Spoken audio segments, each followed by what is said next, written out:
და ყველანაირად სამოთახიან ბინაში ერთობით შეიძლება. აი ორ ოჯახს ერთ და გადაეცი.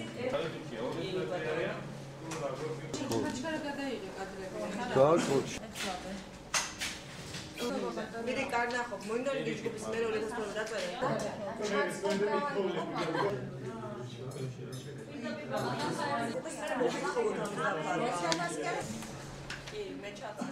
მოსახლეობის მიერ თვითნებურად დაკავებული ტერიტორია არის სახელმწიფო საკუთრება და მისი განკარგვა განხორციელდება სამრეწველო ზონის განვითარების შესაბამისად, ამიტომ აქ ყოფნა ოჯახებმა ოჯახებს ტერიტორიის დასატოვებლად ეძლევა 2 თვის ვადა. ასევე სახელმწიფო არ იხსნის ვალდებულებას სოციალურად დაუცველ ოჯახებზე, ამიტომ სამთავრობო კომისიამ შესაბამისად ყველა თუ რომელი რაიონიდან იყვნენ ეს ოჯახები გადაეგზავნა შემდგომი რეაგირებისთვის და ეტაპობრივად მათი პრობლემების გადასაწყვეტად ყველა მუნიციპალიტეტსა ანალოგიურად ქალაქში მაცხოვრებელებს ქალაქის ბათუმის მერიას.